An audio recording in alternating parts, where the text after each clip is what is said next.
నమస్తే and welcome to hit TV. హత్య కేసులో ఇరుక్కున్న కన్నడ హీరో దర్శన్ కు దారులు మూసుకుపోయాయి. తప్పించుకునే మార్గాలు లేకుండా పోయాయి. దీంతో పోలీసులు దూకుడు పెంచారు. అన్ని ఆధారాలు సేకరించి కోర్టులో ప్రవేశపెట్టనున్నారు. ఇంతకీ దర్శన్ ఏ కేసులో ఇరుక్కున్నాడు? పోలీసులకు ఎలా దొరికిపోయాడు? Let's watch.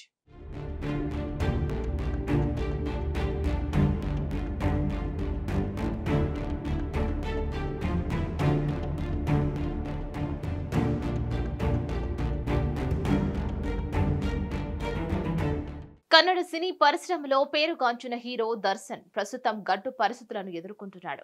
ఓ హత్య కేసులో దర్శన్ ను కన్నడ పోలీసులు అరెస్ట్ చేశారు. చిత్రదుర్గకు చెందిన రేణుకస్వామి అనే వ్యక్తి హత్య కేసులో దర్శన్ ప్రమేయం ఉన్నట్లు పోలీసులు ఆధారాలు సేకరించారు. దర్శన్ కు విజయలక్ష్మి అనే మహిళతో కొన్నేళ్ల క్రితం వివాహమైంది. వీరిద్దరికీ ఓ కుమారుడు కూడా ఉన్నాడు. లేడీస్ మ్యాన్ అయిన దర్శన్ అనేక మందితో అఫైర్లు నడిపేవాడని కూడా కన్నడ సినీ పరిశ్రమలో అనేక మందికి తెలుసు. ఓ సినిమాకు ఆడిషన్ కోసం వచ్చిన పవిత్ర గౌడ్ అనే అమ్మాయితో సాన్నిహిత్యం పెంచుకున్నాడు.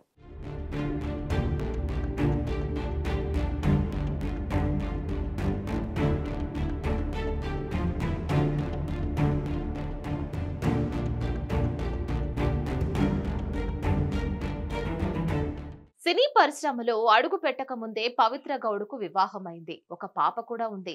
భర్త చాలీచాలని జీవితంతో ఆమె సంతృప్తి చెందలేదు. రంగుల ప్రపంచం వైపు ఆకర్షితురాలైంది. భర్తకు విడాకులిచ్చేసి బెంగళూరు చేరుకుంది. సీరియల్స్ లో నటించడం మొదలుపెట్టింది. లో బడ్జెట్ లో మూవీస్ కూడా నటించింది. వీటి వల్ల వచ్చే డబ్బులు సరిపోకపోవడంతో కొంతకాలం పాటు సేల్స్ గర్ల్ ఉద్యోగం కూడా చేసింది. ఈ క్రమంలో కన్నడ స్టార్ దర్శన్ సినిమాకు ఆడిషన్లు జరుగుతున్నాయని తెలిసి తన అదృష్టం పరీక్షించుకోవడానికి అక్కడికి వెళ్ళింది. తన అభిమాన హీరోను నేరుగా కలిసింది. అక్కడి నుంచి దర్శన్ కి రెగ్యులర్ గా టచ్ లోనే ఉండేది. చనువు పెంచుకుంది. తన ఇంటికి డిన్నర్ కి ఆహ్వానించింది. రెగ్యులర్ గా కలుసుకోవడంతో వారిద్దరి మధ్య సాన్నిహిత్యం పెరిగింది. ఒకరంటే ఒకరికి ఇష్టం పెరిగింది. దర్శన్ అవసరాలను తీర్చడమే ఆమెకు ప్రధాన వ్యాపకంగా మారింది. దీంతో సీరియల్స్, సినిమాలకు దూరంగా ఉండేది. దర్శన్ ఫామ్ హౌస్ లోనే ఎక్కువగా ఉండేది. దర్శన్ కు అన్ని విధాలుగా సేవలు చేస్తూ వచ్చేది. లేడీస్ మ్యాన్ అయిన దర్శన్ మత్తు మందులకు బానిసగా మారాడు. ఈ వ్యవహారాలు ఇలా సాగుతూ ఉండగా తన భార్యను నిర్లక్ష్యం చేయడం మొదలుపెట్టాడు. ఆమెను అనేక సార్లు కొట్టి హింసించేవాడు. ఒకసారి ఏకంగా తన వద్ద ఉన్న గన్ తో ఆమెను షూట్ చేశాడు. కాస్తలో బుల్లెట్ గురి తప్పింది. దీంతో ఆమె పోలీసులను ఆశ్రయించింది. దర్శన్ పై కేసు నమోదు చేసింది.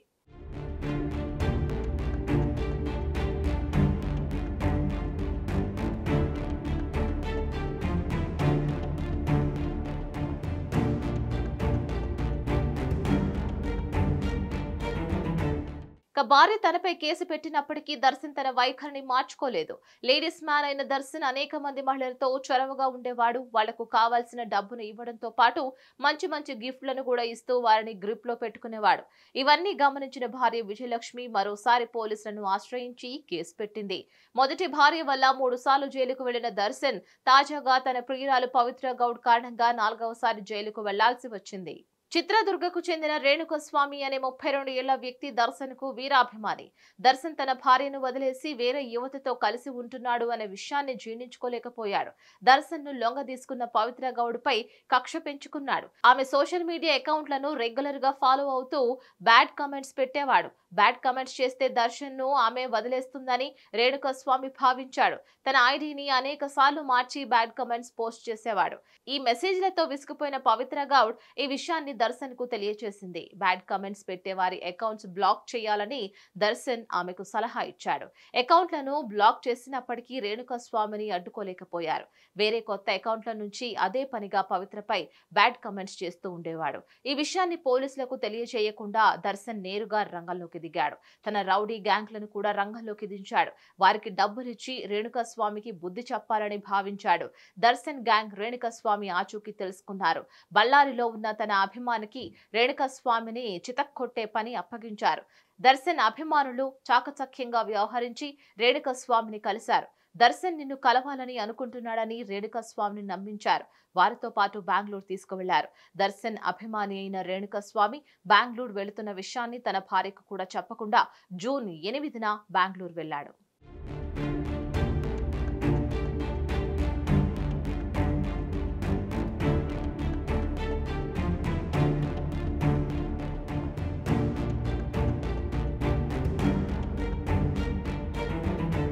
బెంగళూరులోని ఆర్ఆర్ నగర్లోని ఓ కారు షెడ్డులో రేణుకాస్వామిని తీసుకువెళ్లారు. మరో 8 మంది కారు షెడ్డుకు చేరుకున్నారు.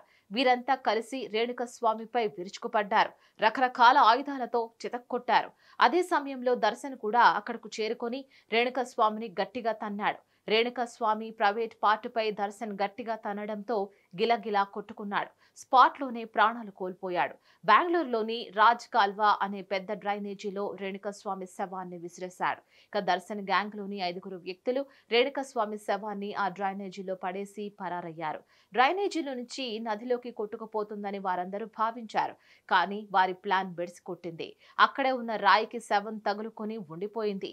రేణుకాస్వామి శవం చుట్టూ చేరిన ఊరు కుక్కలు పీక్కు తినడం చూసిన ఓ సెక్యూరిటీ గార్డ్ విషయాన్ని పోలీసులకు తెలియజేశాడు.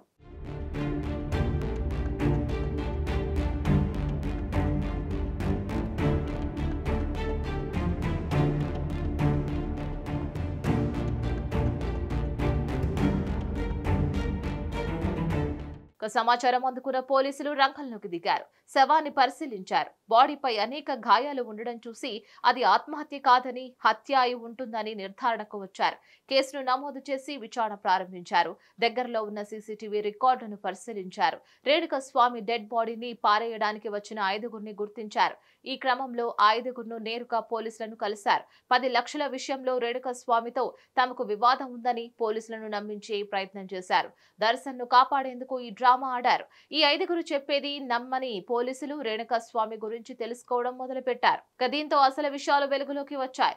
దర్శన్ పవిత్ర గౌర్ను రెండో పెళ్లి చేసుకున్నాడని, పవిత్ర గౌర్ను రేణుకాస్వామి సోషల్ మీడియాలో వేధించడం వల్లే తమతో హత్య చేయించాడని ఆ 5గురు పోలీసుల ముందు ఒప్పుకున్నారు. ఇక 5గురు ఇచ్చిన సమాచారంతో దూకుడు పెంచిన పోలీసులు దర్శన్ ను విచారించేందుకు సిద్ధమయ్యారు. ఈ విషయం తెలుసుకున్న దర్శన్ పవిత్ర గౌడ్ ను తీవ్రంగా కొట్టాడు. నీ వల్లే నాకు ఈ అవస్థలు వచ్చాయని పవిత్రపై చేయి చేసుకున్నాడు. దీంతో ఆమె స్పృహ తప్పి కింద పడిపోయింది. వెంటనే తేరుకున్న దర్శన్ ఆమెను ఆర్ఆర్ ఆసుపత్రిలో చేర్చాడు. చికిత్స అందించారు. ఇక ఆమె పరిస్థితి క్రిటికల్ గా ఉందని తెలిసినప్పటికీ ఆసుపత్రి నుంచి వెంటనే డిశ్చార్జ్ చేయించాడు. మైసూర్లోని తన ఫామ్ హౌస్ కు తీసుకువెళ్లిపోయాడు. దర్శన్ పై నిఘా ఉంచిన పోలీసులు నేరుగా మైసూర్లోని అతడి ఫామ్ హౌస్ కు వెళ్లి విచారణ చేశారు. దర్శన్ తడబడడంతో అదుపులోకి తీసుకున్నారు. పోలీస్ స్టేషన్ కు తరలించారు. దర్శన్ హత్య చేయించాడని గాని తేలితే కనీసం 10 ఏళ్లు జైలు శిక్ష పడే అవకాశాలు ఉంటాయని న్యాయ నిపుణులు చెబుతున్నారు.